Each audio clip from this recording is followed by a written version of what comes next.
Hey, it's your girl KB, back again with another review for Love After Lockup, Life After Lockup. And what is it, season 5? I don't know, episode 15 or something like that. This is one show I do not keep up with the seasons and the episodes because I don't even know how it goes. So, this is still. So these seasons get counted as the Love After Lockup seasons, but the Love During Lockup seasons is like a separate show. Like I said, I don't know how this works, so here we go. First up, per usual, we're gonna talk about Brittany and Key Rock. Well, in this episode, it's really just Key Rock. Key Rock is getting ready. He's going on the interview for the HVAC job. Remember when he dropped Brittany off at the hair salon school for her to tell them that she quit or something? I think that's what it was. He stepped outside the car and called this business about a job because he met somebody while he was incarcerated. And they were like, hey, I might have a job for you when you get out. Give me a call. He got his HVAC certifications while he was locked up, and I think he said he got some other certifications as well. So he was in the jail fixing stuff. He was in there spending his time very much wisely. And you know what? Like I said, Key Rock is bae. I can very much appreciate that about him. So he's nervous about being trans and people questioning that. I guess he has not had the chance to get, his license changed over, so I think his name is like, I can't remember what his name was. I looked it up. I saw what it was. Now I'm going to be wondering. Now I got to look it up and see what it was. Because Key Rock ain't too far off from what his actual name is. Well, what his birth name. Let me say that. What his birth name is. I don't want to, misgender people or, do all of that. I just feel like it takes nothing. Like it costs you nothing to call Key Rock he if he wants to be addressed as he. Constantly saying, she was born a girl, so she. It takes nothing to call somebody what they want to be called. It's just not that deep to me. It truly ain't.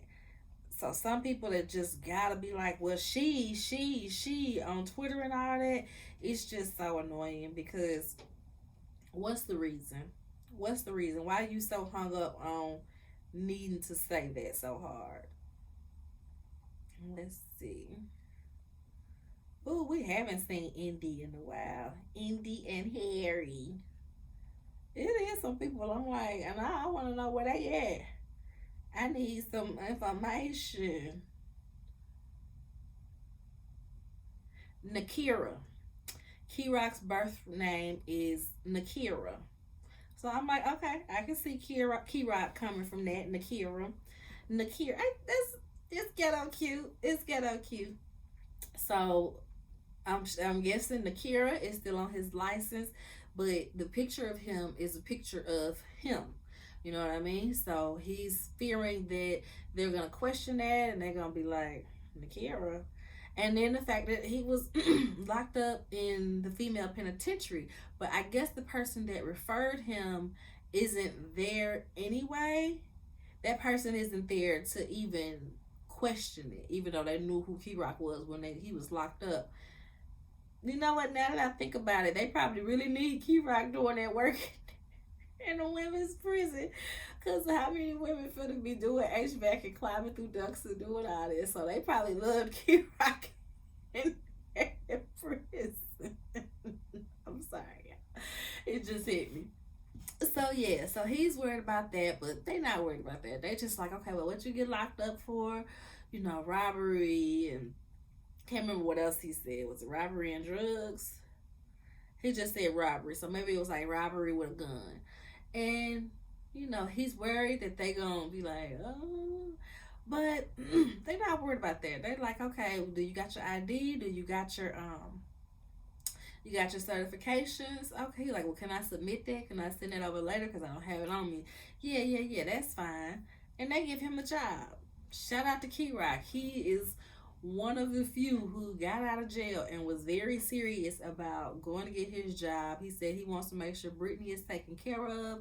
I'm sure he wants her to go back to hair school and he wants to provide. He is traditional in that sense of if I'm gonna be a man, I'm a man about it. So my lady need to be able to chill if she want to chill. She don't need to be waiting tables if she want to be in hair school doing all this. I can appreciate that about Q Rock. So he gets the job. Shout out to him. Next, we see Key Rock is out boxing with one of his friends, and I think he said the brother was supposed to come too. So he was a little thrown off about that. He ends up talking to his mom later on about how he's scared the brother is back on drugs. Apparently, the brother had OD'd once before while Key Rock was locked up, but his friend had Narcan on hand, so he administered the Narcan and brought him back to life from overdosing. So the mom is taking this personal and she feels like she's a failure. She had one child locked up, one child, end up killing themselves, another child is strung out on drugs somewhere. And I feel bad for Key Rock's mom because it don't seem like she has some, unsavory past. Like it don't seem like she was hooking in the streets and taking them with her or whatever. It's probably just the fact that she was a single mom and they knew that they could, get away with this, that, and the third. But the one brother had a mental problem. Like I think they said he was schizo. So I mean, I can see how she really feels like, dang, all three of my kids done been in some type of mess. Like, what did I do wrong as a mom? But he lets her know, Mama, this not your fault. Don't you feel away. Everything's okay. We gonna find him and we gonna talk to him. Not to. I don't want to sit him down and like he don't want to like have a traditional intervention. He wants to have a gentle intervention. He don't want to sit him down and say, why you on drugs? You need to stop. You need to stop. He said, let's remind him of his potential and how he used to wrestle back in the day, how he used to be this type of person back in the day. Let's sit down and really, remind him of the greatness that he can be. And I'm like, that's what I'm talking about, Key Rock. The emotional intelligence is there. Okay, it's on fleek. Is the kids say? Do kids still say that? Do people still say that? That might be gone now. I think what's the new one? I don't know what it is. I don't know what the new on fleek is. But yes, Key Rock definitely displays emotional intelligence and sensitivity, and I can just appreciate the person that he is on this show, especially with his mom. And she about the best mom we done seen on this show, y'all, period. Not just this season, but period. She just seems so in tune with her child and so much there for Brittany since her parents don't support it. And it's just a good thing to see amidst all of the mess in the other couples on this show. So next we see Eris and Cameron. Eris is with her friend touring a house, and and Cam is out plant shopping with her daughter Lena.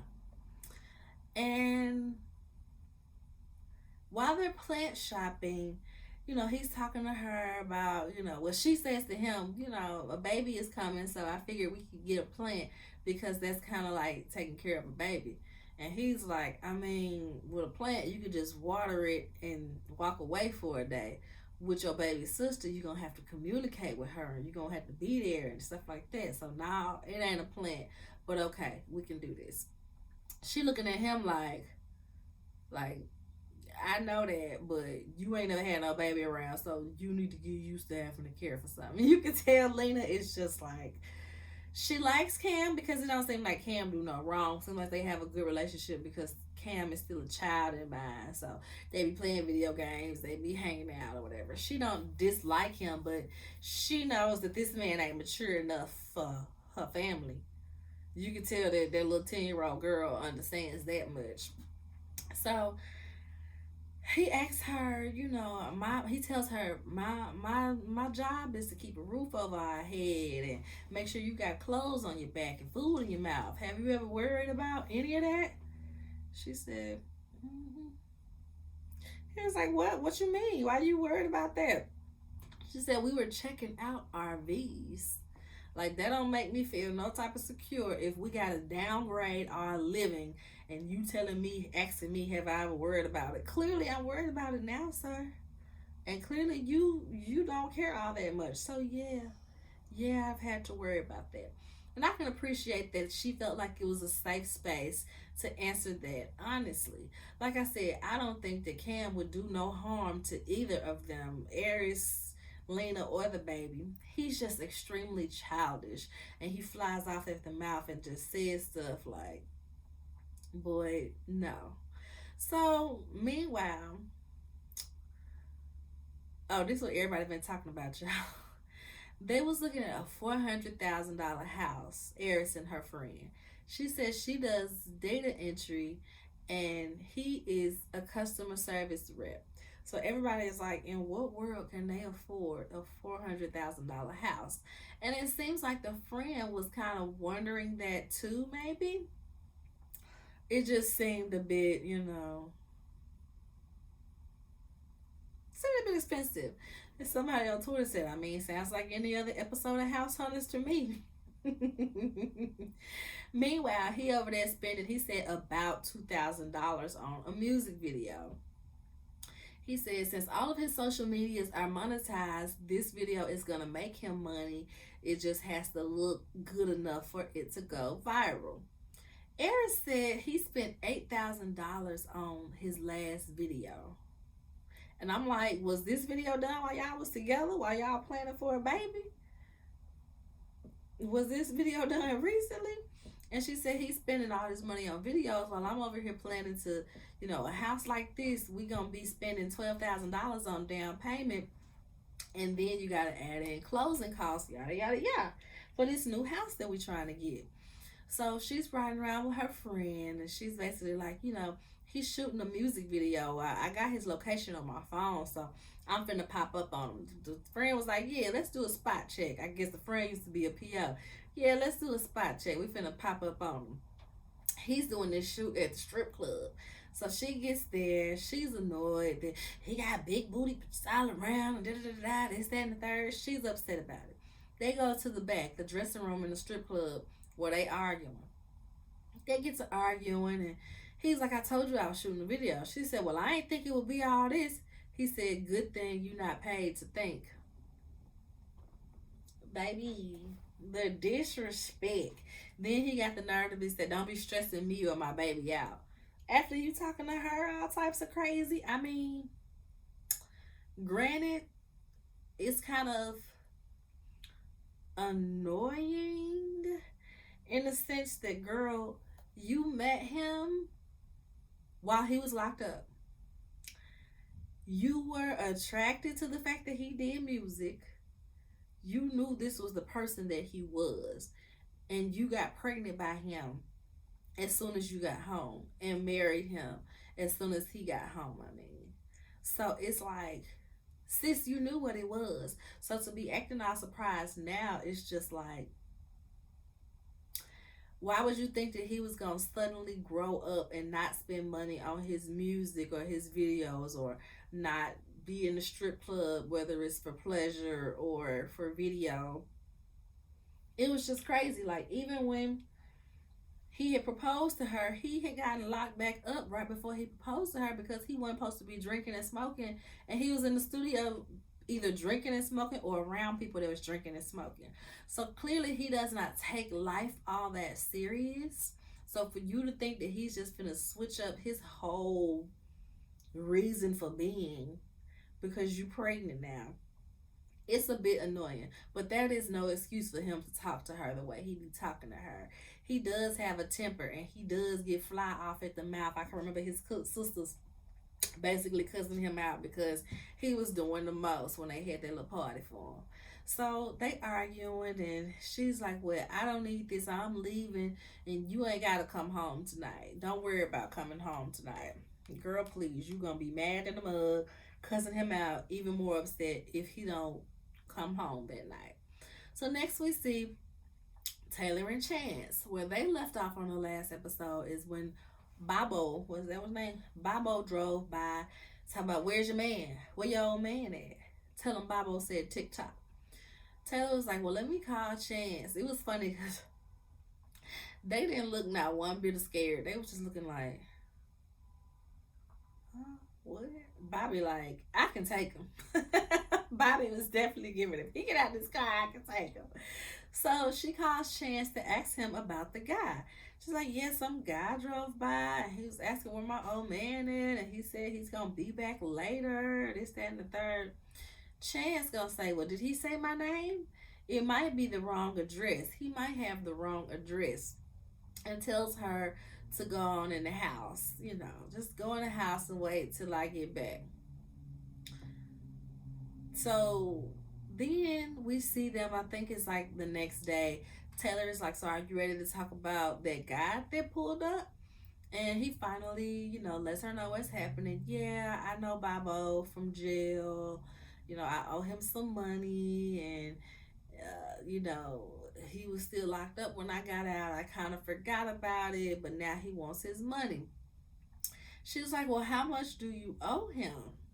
And he gets mad and says to her, you up in my business, and we ain't even married yet. You don't get to be all up in my business if we not married yet.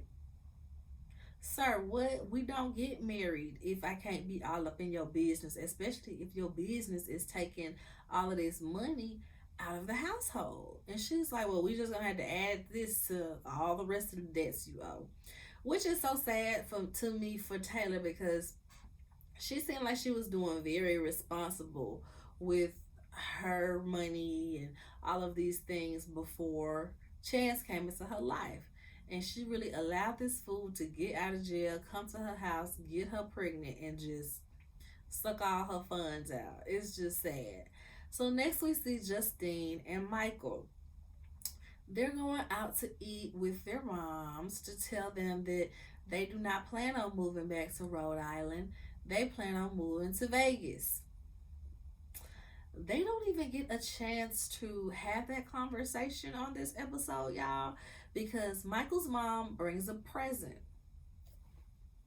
She brings a present. Justine's like, why are you buying stuff for the baby already? She looks in the bag and she just makes a face, and Michael is like, what? He grabs the bag, and it is a paternity test, y'all. She really brought a paternity test to this restaurant in front of Justine's mama to be like, well, I don't know if it's his child. Seems like you got pregnant right as soon as he got out. Justine said he got out in October. My baby is due in July. Y'all do the math. Michael said, I was locked up for 6 years. Like, I came out, like, I wasn't having no sex. So when I came out, yeah. Basically, I was shooting her club all the way up. Wasn't no way that she wasn't going to get pregnant, okay? He's mad. He respectfully cusses his mama out for even doing this. He said he understands that she's probably traumatized because his uncle was taking care of this child all these years, and they had ended up finding out that the child was not his biological child. So she's probably a little scarred by that, but that ain't no excuse for her to be doing this to them. And he is mad about it, and rightfully so. So next we see Lindsay and Blaine, y'all. Lindsay goes basketball, and goes to play basketball with her daughter. She's like, oh, do you remember this college? I used to bring you here. I used to go to this college and they had free child care. So, yeah, you had to come with me, because I guess the daughter says something like she didn't like coming up there. Well, they had free child care while I was in college, so you came up here.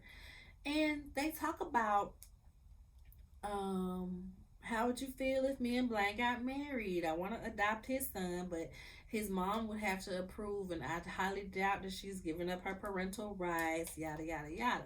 How would you feel if Blaine adopted you? She's like, no, y'all can get married, but he don't need to adopt me. She's basically like, I ain't had no father figure all this time, so why now? She's not here for it. And I think she's like 13 at this point. Yeah, I think Molly Grace is like 13, 14. So next we see Lindsay goes to see a lawyer about her charges. They flash back to Blaine when Blaine was facing 20 years, but the lawyer helped him get just 3 years house arrest, and he had to have a bracelet on. And Lindsay was pissed that he had that bracelet on. He was like, "Would you rather me had went to jail, girl? Calm down," because Lindsay was doing the most when it came to him and that ankle bracelet. Like, were you still trying to be up to no good? Like, why was she so mad? So he was facing 20 but got 3 years of house arrest, but ended up getting off house arrest quicker because he paid off all his fines and restitution faster than they planned. I said, okay, shouts out to Blaine. He ain't out here playing. I'm not the judge, the lawyer tells her that she is facing up to 40 years for all of her charges, and he's going to need $20,000 to work her case. Well, I was confused. Was he saying he gonna need $20,000 to work her case, or was he saying that she would need to pay $20,000 to avoid going to jail? Because, like I said, Blaine paid money to avoid going to jail, but her charges might be a little bit more serious than his. So she was like, 40 years. He was like, well, you would only have to do 25% of that time, but yeah, that's what we working with. So she's stressing out. She goes sees her friend Six, and she's talking about how she don't have the money, and they used to was able to make $20,000 in a weekend when they was running them streets, but she not gonna revert back to that. She got her daughter now. She's trying to get Blaine to marry her. She's trying to be on the straight and narrow. So now she's not gonna be on that. Six is like, well, it's people that still owe you, so it's time to collect. Let's go collect. And this, I guess, this is the same friend from last time when I think they were trying to get money for Blaine. Was it they were trying to get money for Blaine? I think that's what it was. So she was calling up people that owe her money either for drugs or because she done bailed people out and all that stuff like that. I said, not that Lindsay the kingpin in this little hick town. Everybody just owe her money. So she's far removed from the street, so she don't know where people live no more. It seems like she ain't got people's numbers no more. But Six, she ain't all that removed from this life. So Six know where people live. Let's call such and such. He owe you some money. They call such and such. They're like, yeah, he said he got $500 he can give to you. I said, these must be people that still selling drugs, because how you just got $500 just to give to somebody that you owe money to? Like, okay, so they finna pull up on him to get this $500, start collecting because she gotta pay this lawyer. And lastly, y'all, we see Joy Nomi and Red. They get home and Red meets Sway. Sway runs in the house calling him dada and all this mess. The sister's telling her, just wait to get married. Wait a few years to get married. I know y'all engaged and all that, he proposed, but just wait to get married. And what we realize in this episode, y'all, is that Red is basically the babysitter for Sway while Joy is at work. And I'm like, girl, is that why you went back and got him? Because you didn't have no money for no daycare, or your mama ain't got the means to just keep your child all the time? So you figure, well, at least Red can watch Sway. At least they can build a relationship and Sway can have a daddy. Is that what we're doing here, y'all? It looked like it. So Sway is playing with Red. He is so precious, y'all. Pray for the baby. He's so precious. He's like, why is that moving? He asked the camera. That's moving. Is he behind there? Is he back there? Rah! He jump out while he looking at the camera. They having a good little time. Red's sister calls while Sway is hiding. So she's like, what you doing? He's like, playing hide and go seek with Sway. She's just like, oh, okay, that's cute. And she wants him to come to Missouri for a couple days because, they ain't seen him. They ain't get to spend no time with him when he left, when he first got out. So she wants him to come home and spend a couple days. He was like, yeah, that might be a good idea because Joy been on me. Like, if I'm texting, she's trying to see who I'm texting. And she thinking I'm up to something and yada, yada, this, yada, yada, yada. As if you didn't cheat on her before y'all left. Don't be acting like she just insecure for no reason. Jody, if I'm insecure, it's because you made me that way. That's the first thing that popped in my head, y'all. Because you made me that way. And the sister is like, Yeah, a couple of your little friends, your little girlfriends. She didn't say girlfriends, but that's the connotation it gave. A couple of your little home girls been hitting me up since they found out that you was out. So yeah, you should just come on home. The sister is basically sound like she's trying to get him home to stay, and while he there, hook him up with one of these girls that's in the hometown, so he ain't gotta leave again. And I'm just like, Lord, this about to be a big old batch of mess, y'all. A big old batch of mess. But that's the end of this episode, y'all. We didn't see Melissa and Louie in this episode, and I'm not mad about that, not one bit. And we didn't see Chevelle and Quaylen either. It's always two couples that are not in the episode, I guess, to fit everything in. And I think, don't we see? I think I saw a clip with Sarah and Sean gonna be in this series. Ugh, we don't need them neither. But yeah, so that's it for this episode. I can't think of nothing else. No other comments I got. I'm just praying for the babies. Everybody that had babies with these feelings or got these feelings taking care of their kids and stuff. I'm just be praying for the kids, y'all. And that's it for this episode. Like, thumbs up the video. Let me know you're out there.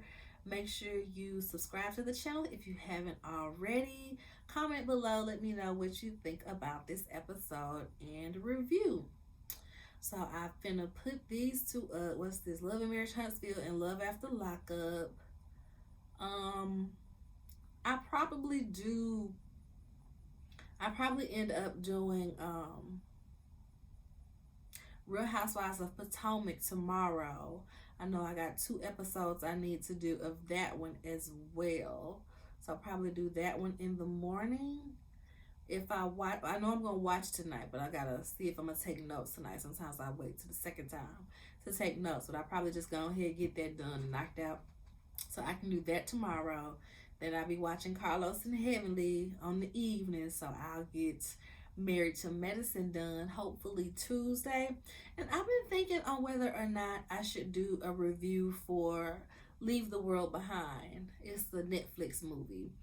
It was a pretty good movie. I did enjoy it for the most part. It was very interesting in the plot of it all. And it had 2 of my favorite actors on there. So I'll probably do that one if I have some time, like Tuesday? If I have some time Tuesday to get that done. Let me know if y'all want to see that. Other than that, that's all I got, y'all. Now I got to get in here. I've had a busy day, and it's still gonna be busy. I had to wake up, go to the grocery store, get some stuff for dinner, because y'all know I go to my mama's house for Sunday dinner, but we still take turns on who cooking. So I'm gonna do a lasagna. So I went on to the grocery store this morning to get some stuff for dinner and to get some more eggs and stuff like that. Came home. I make a little batch of pancakes for the week for me and my daughter. So made us some Trader Joe's ubi pancakes, made us some scrambled eggs, all that stuff. Cut up our fruit. We got pineapples, mangoes, strawberries. I like to eat them in a parfait. She loves fruit, so she'll just eat a big bowl of fruit. Cut up some stuff for the salad, the tomatoes, the onions, got some carrots in there, cleaned everything up with the spinach, got that together. Now I'm gonna go in there. I gotta wash and do her hair shampoo. Gotta shampoo her hair, do something to her head, make the lasagna. I got a load of laundry to put away and another load that I need to put on. And then we go to my mama's house around like 4 o'clock. So yeah, let me go ahead and get these uploaded so I can get to the rest of my day. Did not have time to get a workout in today, but I gotta make up for it this week. I've been slacking the past couple weeks. I think I only got like two workouts in when I usually try to get like 4 or 5 in. So we're gonna work on that. But anyway, y'all, I will see y'all later. Oh, and I finally went to go see Beyonce, y'all. I had not seen the movie yet because they was slow dropping, how long it was gonna be here. So I finally just went on and was like, okay, this might be the last weekend. Let me just go ahead and go see it. I enjoyed it. It made me tear up a little bit, but I'm sure y'all already knew that if y'all went to go see it anyway. But all right, y'all. Bye.